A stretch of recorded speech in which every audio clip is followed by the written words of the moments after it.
여러분 안녕하십니까, 반장입니다. B조 최종전에서 조 1위를 놓고 일본과 맞붙게 된 우리나라 U23 대표팀은 일본을 단단히 벼르고 있었습니다. 지난 2022년 우즈베키스탄에서 열렸던 U23 아시안컵 8강 당시 우리 대표팀은 일본에게 0대3으로 무기력한 완패를 당했는데요. 더구나 당시 황선홍 감독이 이끌던 우리 팀은 항저우 아시안게임에 대비해 U23 대표팀을 내세운 반면 일본은 2년 후 파리올림픽을 대비해 2살 어린 U21 대표팀을 꾸렸는데 그럼에도 우리 선수들은 2살 어린 일본 선수들에게 굴욕적인 패배를 맛본 것입니다.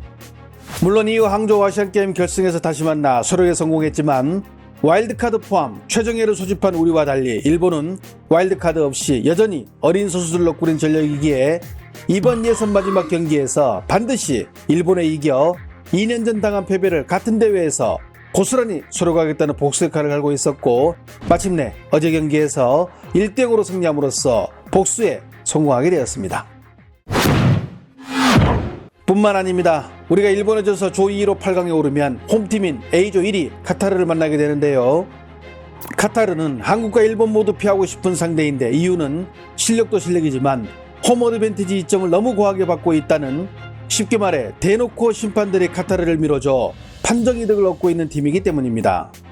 카타르가 조별리그 1차전, 2차전에서 판정의 수혜를 받은 걸 모두가 똑똑히 확인했는데요. 특히 1차전에서 인도네시아를 이끌고 카타르를 만난 신태용 감독은 경기 후 기자회견에서 공개적으로 경기를 주관한 심판진과 AFC를 비판했을 정도로 당시 판정은 한쪽에 치우쳐 있었습니다. 일본도 이 같은 사실을 잘 알고 있었는데요. 한일전 하나 앞두고 아사히TV를 비롯한 일본 매체들은 카타르가 예선전에서 홈이득을 보고 있는 점을 잘 알고 있기에 일본도 카타르를 피하고 싶어 한국전에 전력을 다할 것으로 보도했습니다. 이날 경기는 황선홍 감독의 미친 용병술이 다시 한번 통한 승리였다라고 한 문장으로 요약할 수 있습니다. 황선홍 감독은 8강전을 대비 11명 중 8명이 첫 선발을 정도로 파격적인 로테이션을 돌렸으며 특히 후반 교체로 투입시킨 디셀도르프에서 뛰는 김민우가 후반 30분 이태석이 올린 코너킥을 정교한 황금헤더로 연결해 일본의 골망을 찢어버렸습니다. 전반 후반 빌드업에서 불안을 노출하고 일본의 패턴 플레이에 고전하는 등 여러모로 아쉬운 경기력을 보이자 후반전에 교체를 단행해 변화를 주기로 결정한 황선홍 감독의 용병술이 다시 한번 효과를 본 것입니다. 이미 UAE와의 1차전에서 후반 시작과 동시에 이영준을 교체 투입해 높이에 힘을 다하는 판단으로 승리를 일궈낸 경험이 있는 황선홍 감독은 이번엔 김민우를 조커로 활용했는데요. 후반전 중반 투입된 김민우는 중원에 안정감을 더하는 동시에 공격에도 적극적으로 가담하며 존재감을 발휘하더니 마침내 후반 30분 황금 같은 헤더 결승골을 터뜨리며 일본에게 8강에서 홈팀 카타르를 만나게 하는 지옥행문으로 안내하면서 한일전 승리의 영웅이 되었습니다. 한편 같은 시간 열린 중국 UAE의 경기에서는 중국이 이번 대회 처음으로 골을 성공시키며 2대1로 승리하면서 적어도 공항에서 계란 세례는 피하게 됐는데요. 이날 우리가 일본을 꺾은 소식을 중국 매체들도 신속하게 전했습니다. 먼저 덩신왕은 한국이 일본의 승리를 거두며 B조 1위에 오른 소식을 전하며 B조 예선 모든 경기를 정리했습니다. 매체는 중국팀이 예선 마지막 경기에서 UAE를 상대로 2골을 뽑아내며 2대1로 승리를 거둬 조 3위에, 그리고 UAE는 이번 대회 3전 3패로 조 최하에 처했다고 전하며 조 1위를 놓고 펼쳐진 한국과 일본의 경기에서는 한국이 1등으로 승리를 거두며 B조 1위에 오르게 됐다고 말했습니다. 또한 한국은 이번 마지막 일본을 상대로도 한 골도 내주지 않으며 예선 3경기 동안 무실점의 수비력을 선보이며 3전 3승으로 B조에 가장 높은 곳에 올랐다고 분석하며 8강에서 좀 더 쉬운 상대인 인도네시아를 만나게 됐다고 보도했습니다. 왕이뉴스는 중국이 UAE를 맞아 6년 만에 U23 아시안컵에서 승리를 거뒀으며 한국은 일본을 누르고 조 1위로 8강에 진출했다고 관련 소식을 전했습니다. 매체는 중국의 이번 승리는 중국 U23 올림픽팀이 아시안컵에서 6년 만에 거둔 의미 있는 승리로 비록 1승 2패로 조 3위에 머물며 파리올림픽 진출권을 얻지는 못했지만 유종의 미를 거둔 소기의 성과를 얻었다고 보도. 또한 같은 시간 펼쳐진 한일전에서는 한국이 로테이션을 돌리면서도 1대0으로 일본을 제압하며 8강에서 인도네시아를, 그리고 한국에 패한 일본은 8강에서 개최국인 카타르를 맞이하는 어려운 길에 들어서게 됐다고 분석했습니다. 소우뉴스는 한국이 일본의 1등 승리를 거두며 죽음의 조에서 1위에 올랐고 중국은 UAE를 상대로 2대1 승리를 거두며 조 초 3위로 경기를 마무리했다고 보도했습니다. 서울은 이번 경기에서 중국의 U23 대표팀은 지난 2018년 1월 15일 U23 아시안컵 대회에서 골을 기록한 이후 무려 2289일 만에 골을 터뜨리며 UAE에 승리를 거뒀다고 전했는데요.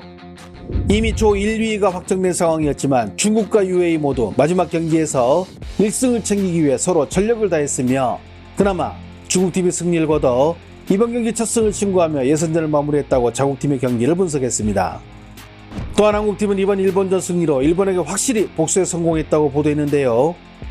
매체 역시 지난 2022년 우즈베키스탄에서 열렸던 U23 아시안컵 8강에서 한국팀이 일본에 0대3 패배를 당한 적이 있는데 이번에 1대0으로 승리하면서 당시의 패배에 복수를 한 점을 자세히 언급했습니다.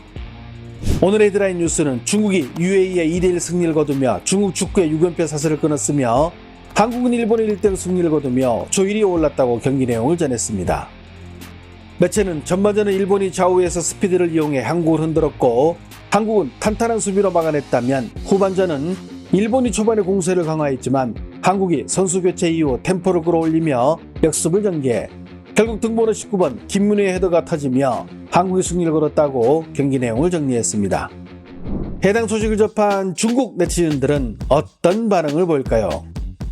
일본도 여러 해 동안 공안증을 앓긴 했지 매번 중요한 시합에서 한국에게 덜미를 잡혔으니까.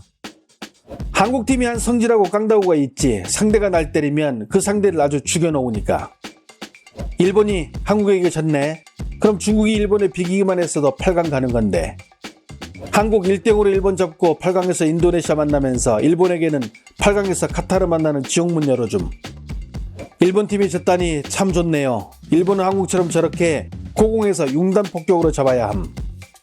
국내 매체들은 중국이 한국을 압도했다고 보도했지만 저 봐라. 일본 상대하는 한국 U23 선수들 로테이션 돌렸는데 이겼음. 한국은 로테이션 돌려도 우리보다 강함. 일본도 골 결정력에 문제가 많네. 일본 카타르한테 왠지 발릴 듯. 일본이 점유율도 높고 잘하긴 하지만 한국팀이 피지컬이나 세트플레이 전술에서 일본보다 앞섬. 넣어야 할 때 넣어주니 이겨버리지. 일본이 아직은 실력으로는 한국보다 앞서지. 해설위원이 말한 것처럼 한국은 아시안게임 결승에서 일본을 이긴 것 말고 최근 몇 년 동안 연령대별로 모두 일본에게 졌음. 한국과 일본이 아시아에서는 탑인 거 인정합니다. 우리도 계속 노력하면 미래에는 희망이 있겠죠. 중국 감독이 이렇게 말했답니다. 우리도 노력했지만 한국과 일본이 아시아에서 가장 강팀이라 8강에 진출하지 못했습니다. 중국팀 5년 동안 철저하게 외부 통제하며 훈련한 결과가 예선 탈락이라니. 이번 한일전 승리는 너무나 통쾌하고 짜릿했습니다. 배준호, 양현준 등 특급 해외파 공격수들이 모두 빠진 상태에서도 로테이션을 돌리며 자존심과 체력 그리고 승리라는 실리까지 모두 챙겼기 때문입니다. 여기에 A조 1위를 하며 카타르를 피한 것도 우리에게는 호재이며 일본이 카타르를 맞아 어떻게 싸우는지 강 건너 불구경하는 재미까지 덤으로 생겼습니다. 이제 우리는 금요일 새벽 신태용 감독이 이끄는 인도네시아와의 8강전부터 본격적인 우승 여정을 시작합니다. 자랑스러운 우리 선수들의 선전을 기원합니다. 좋아요와 알림 설정은 저 영상을 만드는데 큰 힘이 됩니다. 시청해주셔서 감사합니다. 행복한 하루 보내시길 바랍니다.